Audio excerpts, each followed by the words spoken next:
Hello friends, welcome to easy job info.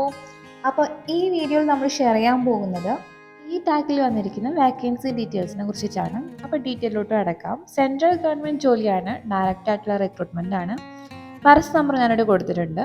ഇനി vacancy details നോക്കാം. Project associate experienced ആയിട്ടുള്ള വാക്കൻസിയാണ് ഒരു വാക്കൻസി. പ്രോജക്റ്റ് അസോസിയേറ്റ് ഫ്രഷറിൽ ഒരു വാക്കൻസി. പ്രോജക്റ്റ് എഞ്ചിനീയർ എക്സ്പീരിയൻസ്ഡിൽ 6 വാക്കൻസി. ഫ്രഷറിൽ 11 വാക്കൻസി.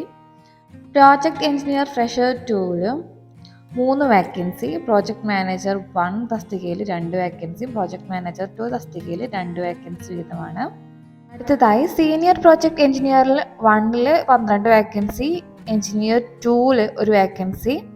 എഞ്ചിനീയർ 3ൽ 3 വാക്കൻസി എന്നിങ്ങനെയാണ് ഡിസ്ട്രിബ്യൂട്ട് ചെയ്തിരിക്കുന്നത്.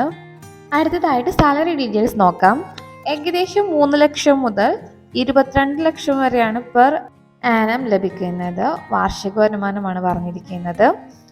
അടുത്തതായിട്ട് പ്രായപരിധി നോക്കാം. 30 വയസ്സ് മുതൽ 56 വയസ്സ് വരെയുള്ളവർക്കാണ് ഈ ഒരു തസ്തികയിലേക്ക് അപ്ലൈ ചെയ്യാൻ സാധിക്കുന്നത്. വിവിധ തസ്തികയിലായിട്ടാണ് ഈ ഒരു ഏജ് ഡിസ്ട്രിബ്യൂട്ട് ചെയ്തിരിക്കുന്നത്. ഇനി ഈ ഒരു പൊസിഷനിലേക്ക് അപ്ലൈ ചെയ്യേണ്ട ക്വാളിഫിക്കേഷൻസ് എന്തെല്ലാം ആണെന്ന് നോക്കാം.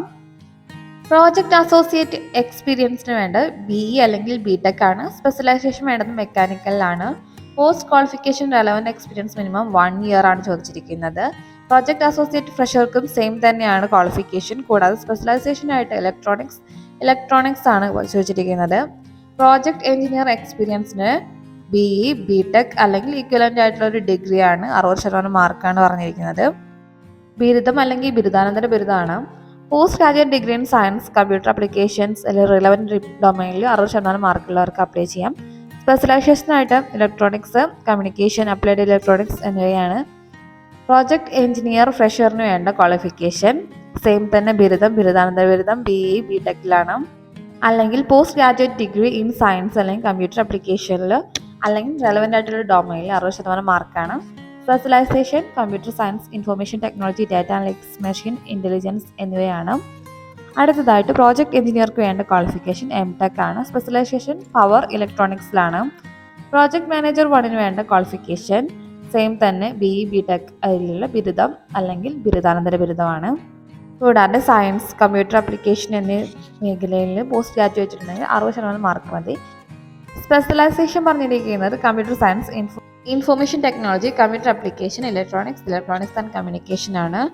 അടുത്തതായിട്ട് പ്രോജക്റ്റ് മാനേജർ 2 തസ്തികയിൽ BTech BE 60% മാർക്കാണ് പറഞ്ഞിരിക്കുന്നത്. Specialization computer science, information technology, electronics and communication, electrical and electronics ചെയ്തവർക്ക് അപ്ലൈ ചെയ്യാൻ സാധിക്കുന്നതാണ്. അടുത്തതായി സീനിയർ പ്രൊജക്ടർ എഞ്ചിനീയർ ഗ്രേഡ് 1ലാണ്. BE BTech ME MTech എന്നിവയാണ്. കൂടാതെ സ്പെഷ്യലൈസേഷൻ വരുന്നത് electronics and communication, electronics instrumentation, computer science, information technology എന്നിങ്ങനെയാണ്.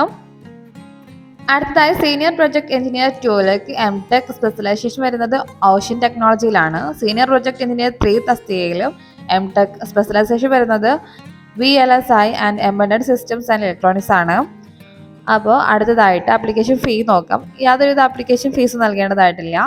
സെലക്ഷൻ പ്രോസസ്സ് വരുന്നത് എഴുത്ത് പരീക്ഷയും സ്കിൽ ടെസ്റ്റും കൂടാതെ ഒരു പേഴ്സണൽ ഇൻ്റർവ്യൂ വഴിയാണ്. സെൻട്രൽ ഗവൺമെൻറ് ജോലിയാണെങ്കിലും ജോബ് ലൊക്കേഷൻ വരുന്നത് കേരള തന്നെയാണ്. മെജോറിറ്റി തിരുവനന്തപുരവും കൂടാതെ ഡൽഹി, ഛത്തീസ്ഗഡ്, കൊച്ചി എന്നിവിടങ്ങളിലാണ് ജോബ് ലൊക്കേഷൻ വരുന്നത്. പ്രിഫർ ആയിട്ടുള്ള ജോബ് ലൊക്കേഷൻസ് നോക്കി അപ്ലൈ ചെയ്യാൻ സാധിക്കുന്നതാണ്. ഓൺലൈൻ മുഖാന്തരമാണ് അപ്ലൈ ചെയ്യാൻ സാധിക്കുന്നത്.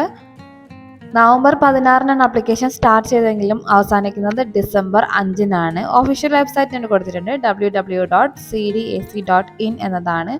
ഒഫീഷ്യൽ വെബ്സൈറ്റിൽ ഒഫീഷ്യൽ നോട്ടിഫിക്കേഷൻ അവൈലബിൾ ആണ്. അപ്ലൈ ചെയ്യുന്നതിന് തൊട്ട് മുമ്പ് വായിക്കാൻ ശ്രദ്ധിക്കണം. കൂടാതെ ഈ ഒരു വീഡിയോ നിങ്ങൾക്ക് ഇൻഫോർമേറ്റീവ് ആയിട്ടാണെങ്കിൽ തീർച്ചയായിട്ടും സപ്പോർട്ട് ചെയ്യണം. ഫ്രണ്ട്സിനും ഫാമിലിയോടും ഷെയർ ചെയ്യുക.